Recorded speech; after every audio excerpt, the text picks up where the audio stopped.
मेले में यूँ तो कई साधु संत शामिल होते हैं, लेकिन नागा साधुओं की बात कुछ अलग है। कहा जाता है कि नागा साधु मेले में कब आते हैं और कब जाते हैं, इसका किसी को पता नहीं चलता। तो चलिए आज हम आपको कुंभ मेले में शामिल होने वाले नागाओं के बारे में बताते हैं। साधु महात्माओं में नागा साधुओं को हैरत भरी नजरों से देखा जाता है, क्योंकि इनका पहनावा, खान पान सब कुछ आम लोगों से अलग होता है। साधुओं का ये रूप हमेशा से ही रहस्यमयी रहा है। इनके कामकाज और जीने का तौर तरीका आम साधुओं से अलग होता है। ये किस पल खुश हो जाएं और किस पल खफा, ये कोई नहीं जानता। नागा साधुओं की वेशभूषा, क्रियाकलाप, साधना विधि आदि सब उनके अखाड़े के अनुसार होती है जिनसे वो जुड़े होते हैं। प्रमुख तौर पर 13 अखाड़ों को ही मान्यता प्राप्त है, जिसमें 7 शैव, 3 वैष्णव और 3 उदासीन अखाड़े हैं। ये अखाड़े देखने में एक जैसे लगते हैं, लेकिन इनकी परंपराएं, पद्धति सब एक दूसरे से अलग है। आइए जानते हैं कि वो कौन कौन से अखाड़े हैं। जूना अखाड़ा। जूना का अर्थ होता है पुराना। इसे सबसे पुराना अखाड़ा माना जाता है। वर्तमान में सबसे ज्यादा महामंडलेश्वर इसी अखाड़े के हैं, जिनमें विदेशी और महिला महामंडलेश्वर भी शामिल हैं। इसे भैरव अखाड़ा भी कहते हैं। रुद्र अवतार दत्तात्रेय इनके इष्ट देव हैं। अटल अखाड़ा। ये अखाड़े की स्थापना सन 569 ईस्वी में की गई। भगवान गणेश इनके इष्ट देव हैं। इसकी मुख्य पीठ पाटन में है। इस अखाड़े में केवल ब्राह्मण, क्षत्रिय और वैश्य को ही दीक्षा मिलती है। अन्य वर्णों को इस अखाड़े में नहीं लिया जाता। आवाहन अखाड़ा।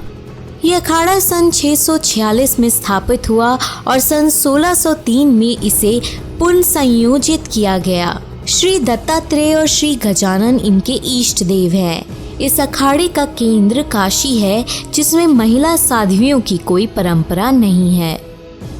निरंजनी अखाड़ा। ये एक मशहूर अखाड़ा है। माना जाता है कि सबसे ज्यादा उच्च शिक्षित महामंडलेश्वर इसी अखाड़े में है। इसे सन 826 ईस्वी में गुजरात के मांडवी में स्थापित किया गया था। भगवान कार्तिकेय इनके इष्ट देव हैं।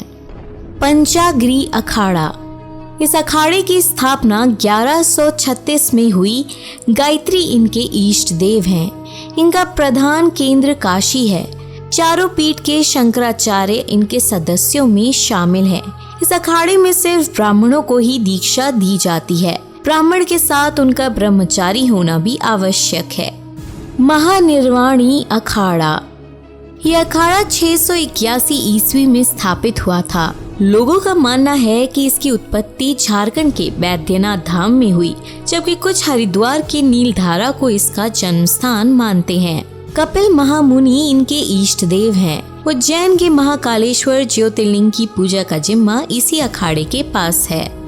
आनंद अखाड़ा। ये एक शैव अखाड़ा है, जिसमें आज तक एक भी महामंडलेश्वर नहीं बनाया गया है। इस अखाड़े में आचार्य का पद प्रमुख होता है। इसे सन 855 ईस्वी में मध्य प्रदेश के बरार में स्थापित किया गया था। वर्तमान में इसका केंद्र वाराणसी है। निर्मोही अखाड़ा। वैष्णव संप्रदाय के तीनों अणी अखाड़ों में से इसी में सबसे ज्यादा अखाड़े शामिल हैं। इनकी संख्या 9 है। इस अखाड़े की स्थापना सन 1720 में स्वामी रामानंद ने की थी। पुराने समय में इन अखाड़ों के साधुओं को तीरंदाजी और तलवारबाजी की शिक्षा दी जाती थी। निर्वाणी अणी अखाड़ा। कुश्ती इस अखाड़े के जीवन का एक हिस्सा है। इस अखाड़े के कई संत प्रसिद्ध प्रोफेशनल पहलवान भी रह चुके हैं। बड़ा उदासीन अखाड़ा। इस अखाड़े के संस्थापक श्री चंद्राचार्य उदासीन हैं। इनमें सांप्रदायिक भेद हैं। इस अखाड़े का उद्देश्य सेवा करना है। इस अखाड़े में 4 महंत होते हैं जो कभी सेवा निवृत्त नहीं होते। नया उदासीन अखाड़ा। इसे बड़ा उदासीन अखाड़ा के कुछ साधुओं ने विभक्त होकर स्थापित किया। इस अखाड़े में उन्हीं को नागा बनाया जाता है जो 8 से 12 साल की उम्र के होते हैं, यानी जिनकी दाढ़ी मूंछ ना निकली हो। निर्मल अखाड़ा। यह अखाड़ा 1784 में स्थापित हुआ, जिसे हरिद्वार कुंभ मेले में बड़ी सभा में विचार करके श्री दुर्गा सिंह महाराज ने स्थापित किया। श्री गुरु ग्रंथ साहिब इनकी इष्ट पुस्तक है। इस अखाड़े में धूम्रपान पर पूरी तरह पाबंदी है। इस अखाड़े में सबसे ज्यादा खालसा हैं, जिनकी संख्या करीब 431 है। वैष्णव संप्रदाय के अखाड़ों में इसे राजा कहा जाता है। महाकुंभ, अर्ध कुंभ या फिर सिंहस्थ कुंभ के बाद नागा साधुओं को देखना बहुत मुश्किल होता है। नागा साधुओं के विषय में कम जानकारी होने की वजह से ही इनके विषय में हमेशा कौतूहल बना रहता है। नागाओं का इतिहास। सनातन धर्म के वर्तमान स्वरूप की नींव आदि गुरु शंकराचार्य ने रखी थी। उस दौरान भारत में मठों और मंदिरों की धन संपत्ति को लूटने के मकसद से आक्रमणकारी आ रहे थे।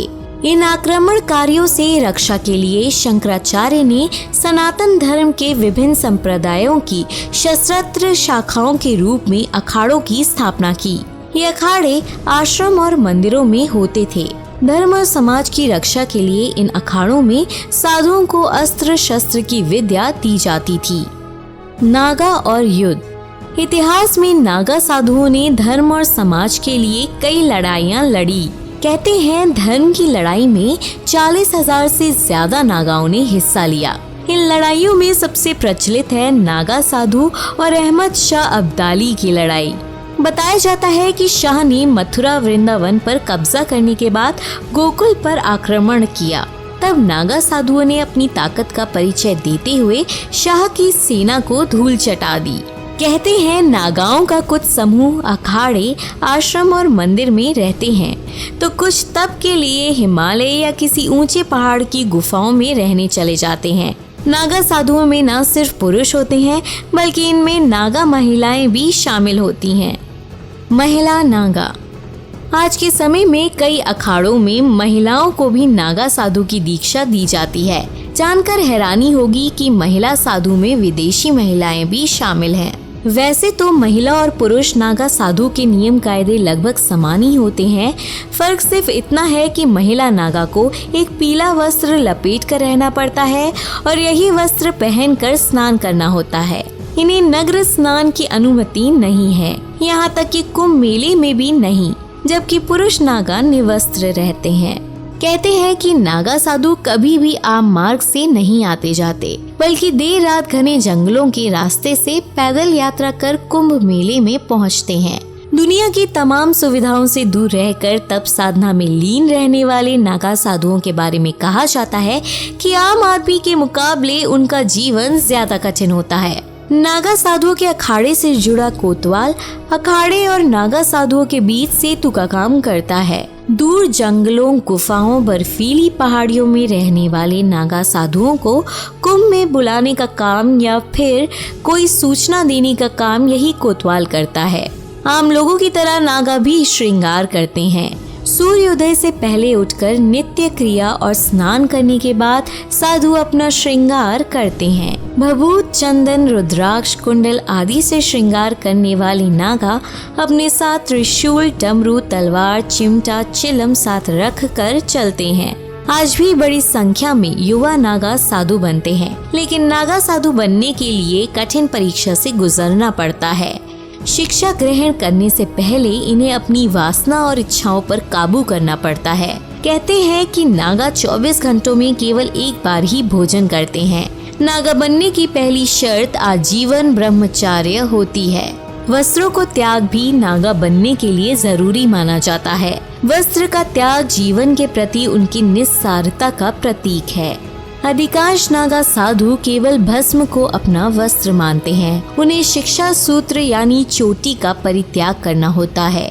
वो या तो अपने पूरे बालों का त्याग करते हैं या फिर उन्हें सिर पर संपूर्ण जटा धारण करना होता है, जिससे वो कभी काट छाट नहीं कर सकते। नागा साधुओं को हर मौसम में केवल धरती पर ही सोना होता है। वो आम लोगों की तरह बेड, खाट, चौकी आदि का उपयोग नहीं करते। समय के साथ साथ उनका शरीर ऐसा हो जाता है कि उन्हें इन सब भौतिक चीजों से कोई फर्क नहीं पड़ता। तो ये थे नागा साधुओं के जीवन से जुड़े कुछ अनछुए पहलू, जिनका जीवन आम इंसानों से कई अलग होता है। अगर आपको हमारा आज का ये वीडियो अच्छा लगा हो तो इसे लाइक और शेयर करना ना भूलें। साथ ही हमारे चैनल को सब्सक्राइब करें। धन्यवाद।